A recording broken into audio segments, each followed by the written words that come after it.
لیکن ان کی پوری قوم کو دو خاص قبیلوں میں بانٹا گیا ہے، بارن الو اور ٹرو الو۔ یاد رہے کہ چوہے، گلہریاں، خرگوش، چڑیا، کیڑے مکوڑے وغیرہ کسانوں کے دشمن ہوتے ہیں، لیکن الو ان کو اپنی خوراک بنا کر کروڑوں کا اناج بچاتا ہے اور لوگوں کی مالی مدد کرتا ہے، اس لیے الو کسانوں کا دوست کہلاتا ہے۔ عام طور سے الو کی عمر 1-2 سال ہی ہوتی ہے، اور دوستو آپ کو بتاتے چلیں کہ عام طور سے الو اپنا گھونسلہ پیڑوں کی کھوکھروں میں بناتے ہیں، جو زمین سے تقریباً 20 میٹر کی اونچائی پر ہوتا ہے۔ اس کے علاوہ کھنڈرات یا ویران عمارتوں، کنوؤں میں بھی گھونسلے بناتے ہیں۔ اور دوستو آپ کو بتاتے چلیں کہ الو سے متعلق دوسری باتوں کے علاوہ انسان کو مخاطب کرتے ہوئے ایک غلط بات یہ بھی بولی جاتی ہے کہ الو کی طرح دیدے نچا رہا ہے۔ حالانکہ الو بیچارہ اپنی آنکھوں کو گھمانے میں معذور ہوتا ہے، وہ صرف سامنے دیکھ سکتا ہے، لیکن 270 ڈگری تک اپنی گردن گھما کر ایک ہی جگہ پر بیٹھ کر چاروں طرف دیکھ سکتا ہے۔ اس کے جسم پر دیگر پرندوں کی بنسبت بہت ہلکے اور ملائم ہوتے ہیں، اور اسی لیے جب یہ اڑتا ہے تو اس کے اڑنے سے بالکل آواز نہیں ہوتی، اور یہ بہت آسانی سے اپنے شکار پر جھپٹ سکتا ہے۔ دوستو یاد رہے کہ مختلف ملکوں میں الو سے متعلق مختلف دلچسپ عقیدے پائے جاتے ہیں، جیسے انگلینڈ میں الو بولے یا اس کی رونے کی آواز کو منحوس سمجھا جاتا ہے۔ جنوبی افریقہ میں الو کی آواز کو موت کی نشانی سمجھا جاتا ہے۔ کینیڈا میں 3 رات لگاتار الو کے بولنے پر خاندان میں کسی کی موت یقینی سمجھی جاتی ہے۔ امریکہ کے جنوبی اور مغربی دونوں حصوں میں الو کا دیکھا جانا منحوس سمجھا جاتا ہے۔ چین میں الو دکھائی دینے پر پڑوسی کی موت کی علامت سمجھا جاتا ہے۔ ایران میں الو کی اچھی آواز کو خوشی کی علامت مانتے ہیں، رونے جیسی آواز کو بری نشانی مانا جاتا ہے۔ ترکی میں بھی الو کی آواز کو منحوس ہی سمجھا جاتا ہے، لیکن سفید الو کو صدا مانا جاتا ہے۔ انڈیا میں گھروں پر الو کا بیٹھ جانا اچھا شگون نہیں مانا جاتا، لیکن دیوالی میں گھروں میں خوشحالی لانے کے لیے، جادو منتر کرنے، صحت یابی کے لیے الو کی بلی یعنی قربانی دی جاتی ہے۔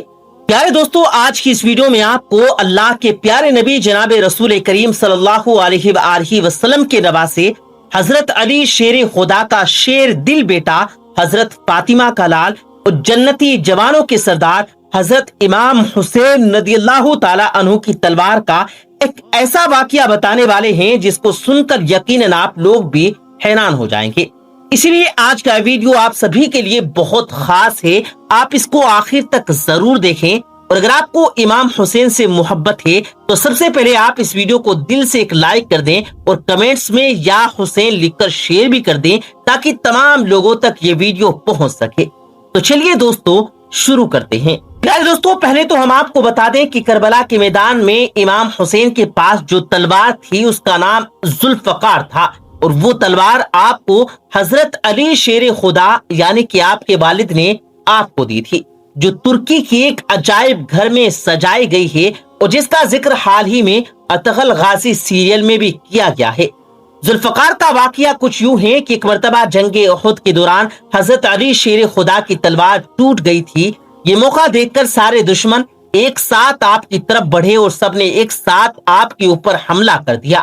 یہ منظر دیکھ کر اللہ کے نبی نے اپنے دونوں ہاتھوں کو آسمان کی طرف بڑھایا اور اللہ سے دعا کرنے لگے۔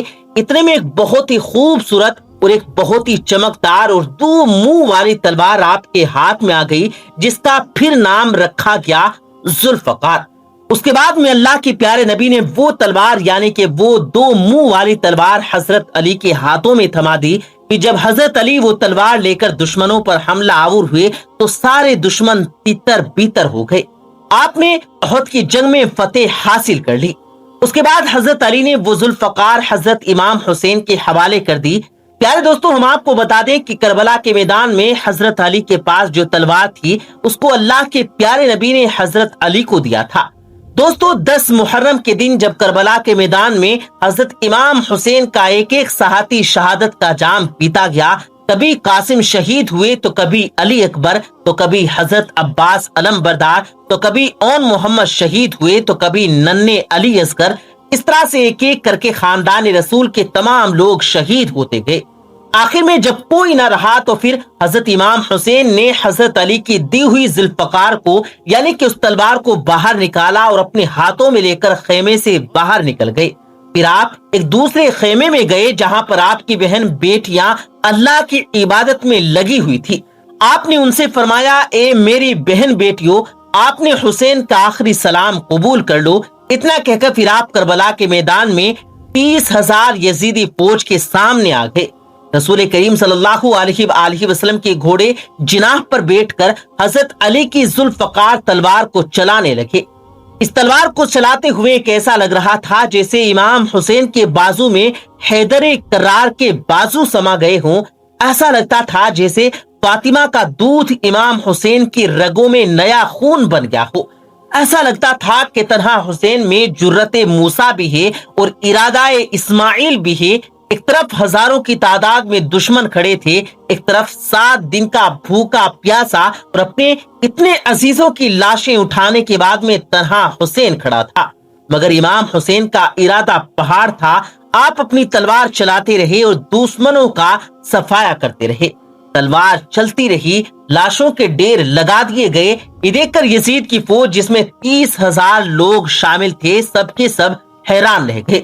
سوچنے لگے کہ اب اس تلوار کو کیسے روکا جائے، کیونکہ اب اس تلوار کا رکنا یزیدی فوج کے لیے بہت ضروری تھا۔ اگر یہ تلوار رکے گی تو ہی یزیدی بچ پائیں گے۔ حضرت امام حسین اپنی تلوار سے یزیدی بھیڑیوں کو اس طرح سے کاٹے جا رہے تھے جیسے کوئی گاجر مولی کاٹتا ہے۔